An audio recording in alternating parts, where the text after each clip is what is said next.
Cyrillic letter on a wave of impeachment fever has taken hold among Democrats, one that casts removing President Donald Trump from office as a moral imperative. Last week, after Robert Mueller's dramatic TV appearance, Kamala Harris said that starting impeachment proceedings is our constitutional obligation. Cory Booker called it a legal and moral obligation. Back in April, Elizabeth Warren said President Donald Trump's misconduct demands that elected officials in both parties set aside political considerations. Here's one more, from Richard L. Hazen at Slate. Members of Congress take an oath to uphold the Constitution, and it is their constitutional duty to determine if Trump's conduct merits impeachment, regardless of the political consequences. If the House ever does pass articles of Trump's impeachment, this will probably be the framing that drives the decision. That impeachment is the only principled stand against not just Trump, but against craven, finger-in-the-wind politics. But even if you believe that Trump is a national emergency, a dangerously unchecked president chipping away at democracy every week he's in office, that doesn't make impeachment the right move. The evidence from both our own politics and from other countries with Trumpian leaders suggests that impeachment can be morally right, legally justified, and still politically irresponsible. The pro-impeachment wing of the Democratic Party is focused on the first two considerations at the expense of the third. The idea of treating impeachment as a duty, and, by extension, deliberately ignoring its politics, might be morally satisfying, but it's dangerous for Democrats and for the nation. Americans who see Trump as a national emergency, and there are many, from leftists to never-Trump conservatives, have two real goals. First, increasing the chances of removing Trump from office in the short term, and second, strengthening the rule of law in the long term. Impeachment proceedings would set back the first goal and aren't likely to advance the second. If the Trump presidency is an emergency, then any action that increases the chances of Trump remaining in office, no matter how morally satisfying that action may be, is reckless. Given the near certainty that the Republican-controlled Senate will not remove him from office, the essential consideration is whether impeaching the president will increase or decrease the likelihood of beating him at the polls in 17 months. The best assumption is that impeachment will make Trump more likely to win 4 more years in office. Evidence from around the world makes a compelling case that fighting right-wing authoritarians and populists on the grounds of their personal corruption or lawbreaking doesn't get the job done. Figures from Silvio Berlusconi to Viktor Orban to Benjamin Netanyahu to Nigel Farage have all been attacked on those grounds, and still won election victories in the face of scandals on the scale of Trump's. To their supporters, our guy's corruption is excusable or even laudable. If Trump's first election led many of us to reasonably and belatedly downgrade our confidence in American exceptionalism, it can happen here. Then we need to put that lesson to use. It can happen here again if we don't learn from oppositions who have tried corruption-centered strategies and failed. Democrats' performance in the 2018 midterms,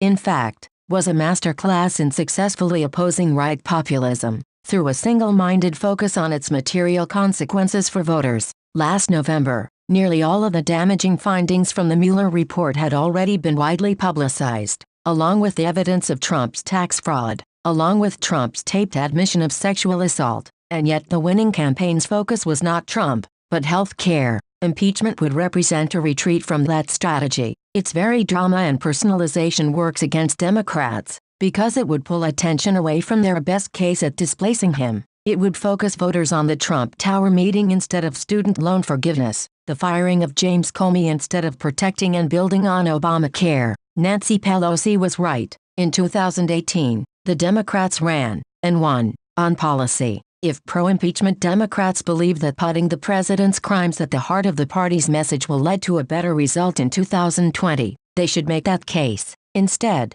they're ostentatiously refusing to make it yet. Even if you think that impeachment increases the odds of a second Trump term, you might still believe that risk to be worth taking in order to deter future presidents from committing impeachable acts. Warren has made the most powerful case for taking the long view. To ignore a president's repeated efforts to obstruct an investigation into his own disloyal behavior would inflict great and lasting damage on this country, and it would suggest that both the current and future presidents would be free to abuse their power in similar ways. But that argument is based on two very shaky assumptions. The first is that Democrats' best efforts at precedent setting will mean anything at all if Trump wins another term, consolidates his power and continues reshaping the judiciary. They won't. The second assumption is that impeachment followed by instant acquittal would be any kind of deterrent for future abuses of power. On the contrary, The signal would be that presidents can abuse their power as long as their party controls one house of Congress. For Democrats, or any Americans,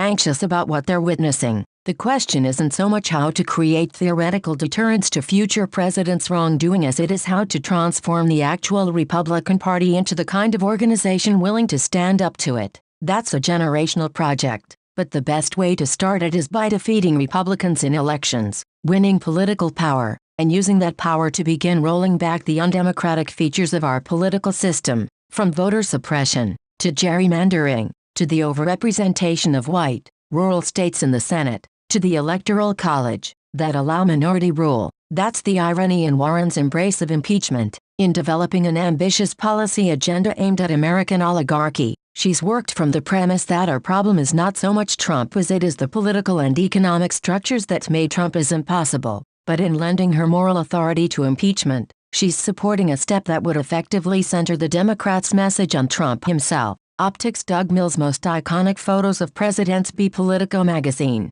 Trumpology. Can Trump still sue his way out of trouble? By Michael Cruz. Letter from the UK. Britain is in no position to scoff at Donald Trump. By Alex Massey. That would be a serious mistake. Wherever Democrats think Trumpism comes from, whether they blame Russian election interference, economic dislocation, xenophobia, or some unholy combination of the three, they won't be able to redress the conditions that enable it without winning and using power. If impeaching the president advances that goal, Democrats should support it. If it doesn't, they shouldn't. Treating that goal as somehow beside the point is irresponsible, not principled. What Democrats need most right now isn't moral conviction about Trump's awfulness, but political judgment, the ability to calculate complicated causes and effects, read the political moment in all its specifics, and make a choice in the absence of certainty. Earlier generations called that quality statesmanship. There's good reason for those of us on the left to be skeptical of that term, with its narrow and gendered implications about who gets to wield political power, and its clear whiff of elitism.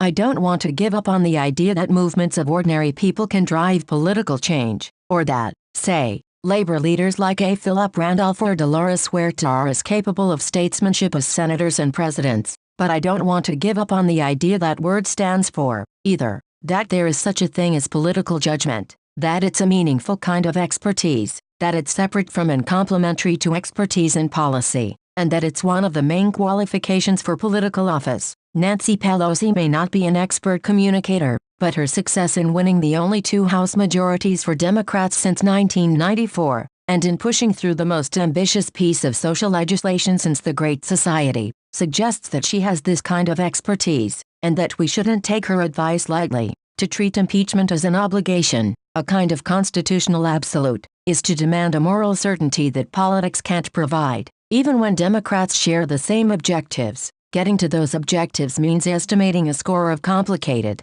interacting probabilities, simultaneously, in real time. Insisting on that point isn't weakness or triangulation or overthinking, it's just thinking. The case against the impeachment of President Trump is based on moral compromise, uncertainty, and calculated deference to experts. It doesn't fit on a bumper sticker, but the easy case for impeachment, the right thing is obvious, expert judgment is irrelevant, tell the politicians to stop playing games and get on with it, is scarily reminiscent of the case for Trump. Statesmanship, scare quotes and all, is the antithesis of both, not least because it's about helping people accept that politics cannot and should not always be morally satisfying.